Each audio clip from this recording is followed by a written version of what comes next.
mar walbo aan arko bukaan sokor qaba ama lugtiisa ay khatar ugu jirto sokor, waxaan jeclahay inaan bulshada hor imaado oo aan xasuusiyo dhibaatada ay sokorta bulshada ku hayso. Maraan dheereen waxaan akhrinayay cilmi baaris ay qoreen tiim jaamacadda Hormuud ay uga hadlayaan 5 caqabadood ee public health problemska Soomaaliya. Cilmi baarisyo badan oo noocaasna way jiraan. Caqabadahaas sidii caadiga ahayd shubanka, malaariyada, cudurrada faafa waxaa u dheeriya oo top 5 ku jiro cudurrada aanan faafin oo laga wado kansarka, dhiig karka, sokorowga. Ma qiyaasi kartid inta qofood oo Soomaaliya sokor la dhiban iyo inta u weynaysa usbuuc walbo ama maxaa la dhahaa muddo kastaba in lug ama far ama xubin la jaro. Haddaba sidee loogu hortegi karaa in qofkii khatarahaas u wajaho? Waxa ugu muhiimsan waxay tahay sokorta oo la kontaroolo, kaba la'aan aanan la soconin,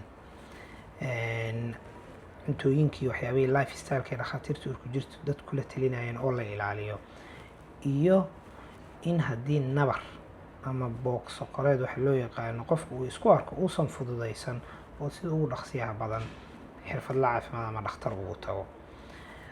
Qofka oo fududaysta nabrahaas ama asiga taabta ama daahiya ama gadaal dambe ka keena waxay horseedaa in infectionkii faafo, xubintiina khatar ay gasho. Bulshada waxaan ku baraarujinaa in ay waxyaabo waxaa jiro aan la qarsanin. Soomaali waxay dhahdaa waxa qarsatid way ku qarsadaan. Adigoo markaa sokor qaba, dareenkii lugtaada yaryahay, nabar inuu kaa soo baxo, muddo iska haysatid, sigsaan ku qaadatid, qoyaan iyo malax iyo dhibaato dhan meeshaas ay ku dhacdo, waxaa badinaysaa halistii lugtaas ama fartaas ama xubintaas lagaaga jari lahaa. Marka bulshada waxay u baahan yihiin baraarug. Waxaan ku dari lahaa 5 public health problem ee Soomaalida haysato mid 6aad oo 5toodaba qayb ka ah oo ah aqoon darro, wacyigelin xumo, shubanka, oof-wareynta, infectionada, cudurrada faafa. Badankooda waxaa lala xiriiriyaa waxyaabo preventable ah, waxaana la dhahaabo cudurradan ama tallaala looga hortagaa ama nadaafad wanaagsanaan iyo wax lamida looga hortagaa. Ka waran markaa cudurradii laga hortagi lahaa haddii aanan ka hortagaynin?